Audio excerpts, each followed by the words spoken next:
Assalamu alaikum, I'm Aisha and you're watching Samaa News. Here are today's headlines.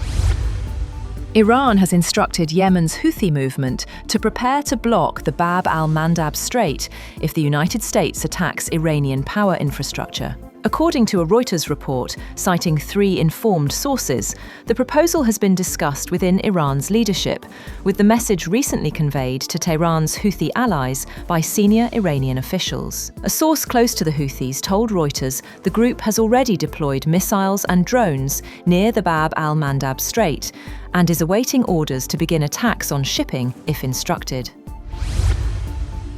The United States launched 2 waves of military strikes against Iran. According to US Central Command, the first wave targeted coastal defense systems and cruise missile storage and launch sites on Greater Tunb Island in the Strait of Hormuz. A second wave followed around 9 hours later, striking multiple locations across Iran. Iran responded by launching missile and drone strikes against US military facilities across the Gulf region. The Islamic Revolutionary Guard Corps claimed responsibility for attacks targeting American military sites in Bahrain, Kuwait, and Jordan. According to an Iran Health Ministry official, 35 people have been killed in US attacks during July alone. US President Donald Trump has said that Iran is eager to reach a deal with the US, warning that Washington could continue its military campaign if an agreement is not reached. Trump said at a Defense and Innovation Summit in the state of Pennsylvania that the US is doing really well with Iran, but the Islamic Republic is not happy right now. Trump claimed Iranian leaders are seeking to negotiate an end to the confrontation. He said they want to settle so badly as they don't like what the US is doing. Iran's President Masoud Pezeshkian has called for national unity following fresh threats from US President Donald Trump. Responding to Trump's remarks about Iran, Pezeshkian said the country would defend every inch of its territory and urged Iranians to avoid divisions. He warned that internal discord would weaken the nation's ability to confront external challenges. Iran's Islamic Revolutionary Guard Corps, IRGC, claims it destroyed key facilities at the US Navy's 5th Fleet base in Bahrain, including command centers, fuel tanks, and warehouses, describing the attack as a crushing response. The claims have not been independently verified. The IRGC also said it struck US military targets in Jordan and Kuwait, urging citizens in both countries to oppose the American military presence and target US facilities. Separately, the IRGC warned that oil and gas export routes serving the US and its allies could be targeted if the conflict continues, insisting the Strait of Hormuz will remain closed until the end of America's evils.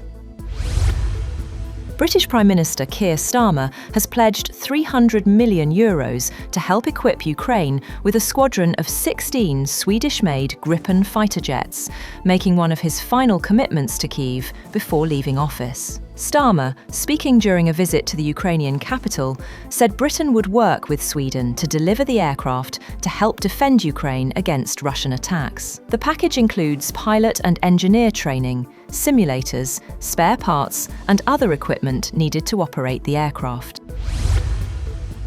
More than 500 people are feared to have died after 2 boats carrying mostly Rohingya refugees reportedly capsized off the coast of Myanmar. The United Nations High Commissioner for Refugees and the International Organization for Migration issued a joint statement expressing grave concern over reports that 2 boats carrying more than 500 people may have capsized off Myanmar's coast. According to preliminary information, both vessels departed from Myanmar's western Rakhine state in late June, carrying mostly Rohingya refugees. Some of those on board had reportedly travelled from the sprawling refugee camps in Cox's Bazar, Bangladesh, before embarking on the dangerous sea journey.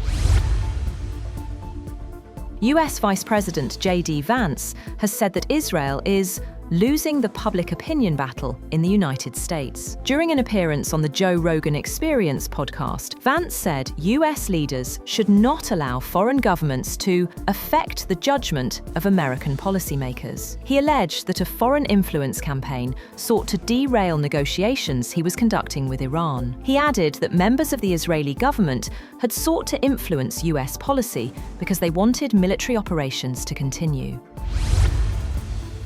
Argentina have snatched victory from the jaws of defeat with 2 late goals to eliminate England 2-1 in a thrilling FIFA World Cup semi-final at Mercedes-Benz Stadium. England appeared destined for their first World Cup final since lifting the trophy in 1966, after Anthony Gordon put Thomas Tuchel's side ahead midway through the second half. But Argentina launched a relentless late assault, with Enzo Fernandez equalising before substitute Lautaro Martinez headed home the winner in stoppage time. That's all for now. For more updates, visit www.samaa.tv. Thank you for watching Samaa News.